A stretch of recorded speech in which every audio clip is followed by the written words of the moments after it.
Bismillahirrahmanirrahim. Assalamualaikum warahmatullahi wabarakatuh. Perkenalkan, saya Amar Muarif dengan NIM 1831041171 dari kelas Penjaskesrek angkatan 2018. Pada video kali ini, saya akan mempresentasikan atau membawakan materi dari mata kuliah lab dan perpustakaan. Untuk mengefisienkan waktu, langsung saja materi pembahasan yang akan saya bawakan yaitu dari pengertian laboratorium, fungsi laboratorium, peranan laboratorium sekolah, pengelolaan laboratorium, macam-macam laboratorium, kelengkapan alat dan bahan laboratorium, pengertian perpustakaan, definisi perpustakaan, peran perpustakaan, fungsi perpustakaan, serta tujuan perpustakaan itu sendiri. Untuk mengefisienkan waktu langsung saja, yang pertama yaitu mengenai pengertian dari laboratorium. Laboratorium atau biasa disingkat dengan lab adalah tempat riset ilmiah, eksperimen, pengukuran atau pelatihan ilmiah yang dilakukan. Laboratorium biasanya dibuat untuk memungkinkan dilakukannya kegiatan-kegiatan tersebut secara terkendali. Menurut EMA tahun 2002, laboratorium diartikan sebagai suatu tempat untuk mengadakan percobaan, penyelidikan, dan sebagainya yang berhubungan dengan ilmu fisika, kimia, dan biologi atau bidang ilmu lainnya. Laboratorium adalah suatu tempat dilakukannya percobaan dan penelitian. Tempat ini dapat merupakan ruangan tertutup, kamar, atau ruangan terbuka. Laboratorium adalah suatu ruang yang tertutup di mana percobaan eksperimen dan penelitian dilakukan. Definisi laboratorium sendiri yang pertama menurut Proctor, laboratorium adalah tempat atau ruang di mana para ilmuwan bekerja dengan peralatan untuk penyelidikan dan pengujian terhadap suatu bahan atau benda. Sedangkan menurut definisi yang kedua yaitu menurut ISO atau Guid, laboratorium adalah instalasi atau lembaga yang melaksanakan pengujian. Berdasarkan definisi tersebut, laboratorium adalah suatu tempat yang digunakan untuk melakukan percobaan maupun pelatihan yang berhubungan dengan ilmu fisika, biologi, dan kimia atau bidang ilmu lainnya, yang merupakan suatu ruang tertutup, kamar, atau ruang terbuka seperti kebun dan lain-lain. Fungsi laboratorium. Menurut Karso tahun 2005, secara garis besar laboratorium dalam proses pendidikan adalah sebagai berikut. Yang pertama, sebagai tempat untuk berlatih mengembangkan keterampilan intelektual melalui kegiatan pengamatan, pencatatan, dan pengkaji gejala-gejala alam. Yang kedua, mengembangkan keterampilan motorik siswa. Siswa akan bertambah keterampilannya dalam mempergunakan alat-alat media yang tersedia untuk mencari dan menemukan kebenaran. Yang ketiga, memberikan dan memupuk keberanian untuk mencari hakikat kebenaran ilmiah dari suatu objek dalam lingkungan alam dan sosial.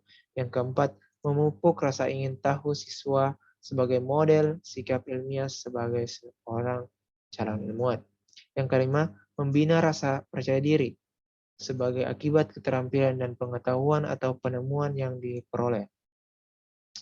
Fungsi lain dari laboratorium yaitu sebagai sumber belajar, laboratorium sebagai metode pembelajaran, dan laboratorium sebagai sarana pendidikan. Peranan laboratorium di sekolah. Adapun peranan laboratorium sekolah antara lain yang pertama, laboratorium sekolah sebagai tempat timbulnya berbagai masalah, sekaligus sebagai tempat untuk pemecahan masalah tersebut.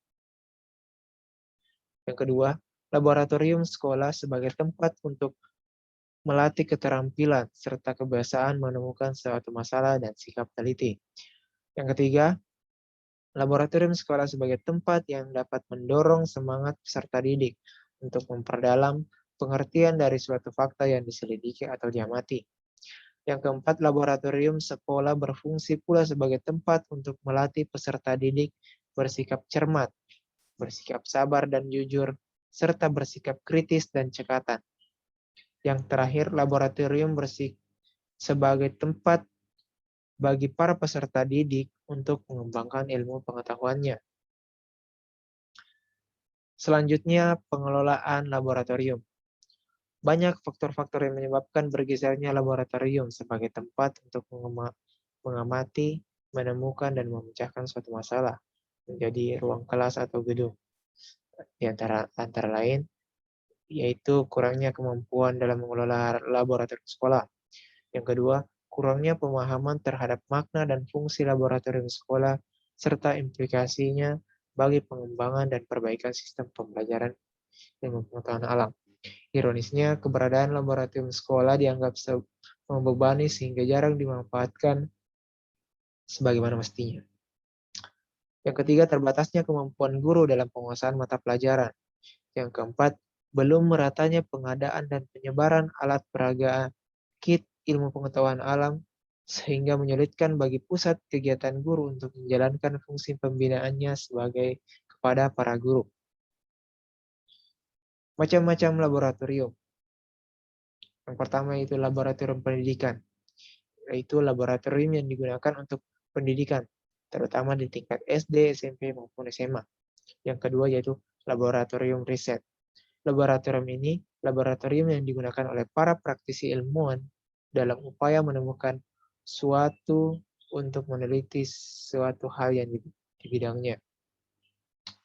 Dalam proses belajar mengajar, kegiatan laboratorium atau praktikum turut berperan dalam mencapai 3 tujuan pembelajaran, di antaranya keterampilan kognitif, misalnya melatih agar teori dapat dimengerti, dan agar teori dapat diterapkan pada keadaan problem nyata. Yang kedua, keterampilan afektif, misalnya belajar kerjasama, belajar menghargai bidangnya, dan belajar merencanakan kegiatannya secara mandiri. Yang ketiga, keterampilan psikomotorik, misalnya belajar memasang peralatan sehingga betul-betul berjalan dan belajar memakai peralatan dan instrumen tertentu.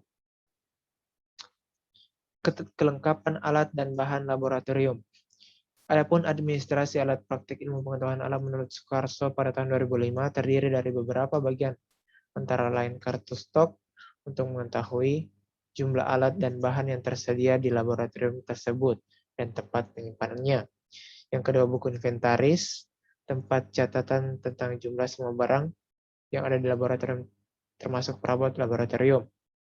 Yang ketiga, daftar alat atau bahan sesuai LKS. Yang keempat, buku harian kegiatan laboratorium yang berguna untuk merekam semua kejadian dalam kegiatan laboratorium. Yang kelima, label, memuat kode alat, nama alat, dan jumlah alat, dan keterangan mengenai kondisi alat tersebut. Yang keenam, format permintaan alat atau bahan, yang biasanya format ini diisi oleh guru bila akan melaksanakan kegiatan laboratorium dan diberikan kepada laporan sebelum kegiatan dilakukan. Yang selanjutnya yaitu jadwal kegiatan laboratorium. Materi selanjutnya yaitu perpustakaan. Yang pertama yaitu pengertian dari perpustakaan. Menurut Undang-Undang Perpustakaan pada bab 1 pasal 1 menyatakan bahwa perpustakaan adalah institusi yang mengumpulkan pengetahuan tercetak dan terekam, mengelolanya dengan cara khusus guna memenuhi kebutuhan intelektualitas para penggunanya melalui berbagai macam interaksi pengetahuan. Dalam arti tradisional, perpustakaan adalah sebuah koleksi buku atau majalah, walaupun dapat diartikan sebagai koleksi pribadi seseorang. Namun perpustakaan lebih umum dikenal sebagai sebuah koleksi besar yang dibiayai dan dioperasikan oleh sebuah kota dan institusi dan dimanfaatkan oleh masyarakat yang rata-rata tidak mampu membeli sekian banyak buku atas biaya sendiri. Perpustakaan juga dapat diartikan sebagai kumpulan informasi yang bersifat ilmu pengetahuan hiburan, rekreasi, dan ibadah yang merupakan kebutuhan hakiki manusia. Oleh karena itu, perpustakaan modern telah didefinisikan kembali sebagai tempat untuk mengakses informasi dalam format apapun. Apakah informasi itu disimpan dalam gedung perpustakaan tersebut atau tidak? Dalam perpustakaan modern ini, selain kumpulan buku tercetak, sebagian buku dan koleksinya ada dalam perpustakaan digital atau dalam bentuk data yang dapat diakses lewat jaringan komputer. Definisi dari perpustakaan. Perpustakaan berasal dari kata pustaka yang berarti kitab atau buku. Setelah ditambah awalan per dan akhiran an menjadi perpustakaan, artinya kumpulan buku-buku yang kini dikenal sebagai koleksi bahan pustaka. Dalam bahasa Inggris, perpustakaan dikenal sebagai library yang berasal dari bahasa Latin, yaitu liber dan atau libri yang berarti buku. Dalam bahasa Belanda disebut bibliotek. Dalam bahasa Jerman dikenal sebagai bibliotek. Perancis disebut bibliothèque. Dalam bahasa Spanyol dan Portugis dikenal dengan biblioteca. Perpustakaan adalah sebuah ruangan sebuah gudang tempat menyimpan buku-buku untuk dibaca. Dari definisi perpustakaan tersebut, jelas bahwa koleksi bahan pustaka yang ada digunakan untuk kepentingan membaca. Berbeda dengan toko buku. Buku-buku yang ada di toko buku disajikan kepada konsumen untuk dibeli dan mendapat keuntungan. Sedangkan buku-buku yang ada di perpustakaan disajikan kepada pengguna untuk dimanfaatkan demi pencarian ilmu dan informasi, tanpa tujuan menarik keuntungan dari penggunanya.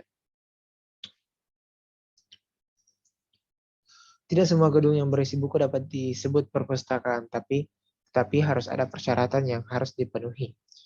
Syarat-syaratnya yaitu adanya perkumpulan bahan pustaka atau buku seperti buku, majalah, buku-buku rujukan, dan lain-lain dalam jumlah tertentu, dalam bentuk tercetak maupun elektronik atau digital. Bahan pustaka yang ada harus ditata berdasarkan sistem yang berlaku, diolah dan diproses, seperti diregistrasi, diklasifikasikan, dikatalogisasikan, dan didata, baik secara manual maupun secara otomatis. Bahan pustaka yang telah diolah dan diproses tadi harus ditempatkan di ruang tertentu dan yang kita kenal dengan istilah perpustakaan.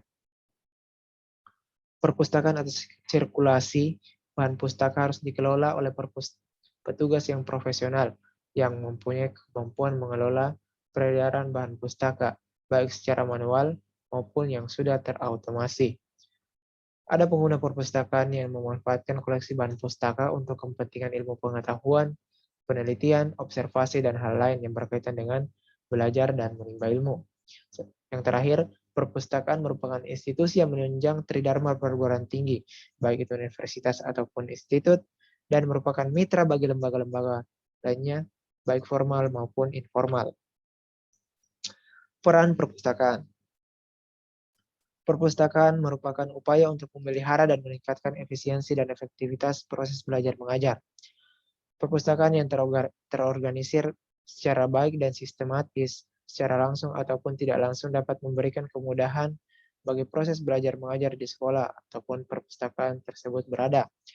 Hal ini terkait dengan kemajuan bidang pendidikan dan dengan adanya perbaikan metode belajar mengajar yang dirasakan tidak hanya dipisahkan dari masalah penyediaan fasilitas dan sarana pendidikan. Secara garis besar, tugas perpustakaan adalah yang pertama mengumpulkan, menyimpan, dan menyediakan informasi dalam bentuk tercetak ataupun dalam bentuk elektronik kepada pemakai. Menyediakan informasi yang dapat diakses lewat internet, namun harus pula menyediakan peraturan-peraturan yang dapat melindungi kepentingan perpustakaan dan keamanan informasi tersebut. Terus memperhatikan kemajuan zaman dan kemajuan teknologi agar keinginan masyarakat dalam mengakses informasi dapat terpenuhi. Selanjutnya, harus mampu menjadi jembatan penyedia informasi pada masa lalu, masa kini, dan masa depan. Selanjutnya, perpustakaan harus terus mencari jalan agar tetap tanggap secara efektif dan inovatif terhadap lingkungan yang beragam dalam memenuhi harapan pengguna. Fungsi perpustakaan. Fungsi perpustakaan itu ada beberapa, tapi di antaranya itu yang pertama fungsi edukatif. Perpustakaan berfungsi sebagai tempat untuk belajar secara mandiri. Di situ pengguna dapat mencari bahan-bahan yang dibutuhkan untuk menambah ilmu dan wawasan. Siapapun dapat belajar di perpustakaan dengan cara mengikuti tata cara dan prosedur yang berlaku di perpustakaan tersebut. Dengan fungsi edukatif ini, perpustakaan membantu pemerintah dalam program Gemar Membaca dan Mencerdaskan Kehidupan Bangsa dan Belajar Sepanjang Hayat. Selanjutnya, fungsi inovatif. Perpustakaan mempunyai fungsi inovatif, artinya informasi yang dibutuhkan oleh pengguna dapat dicari di perpustakaan.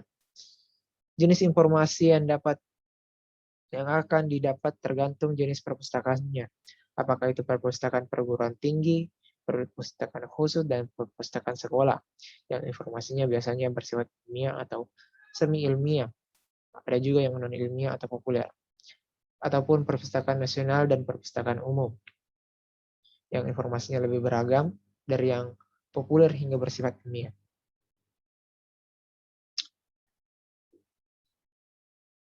Fungsi penelitian.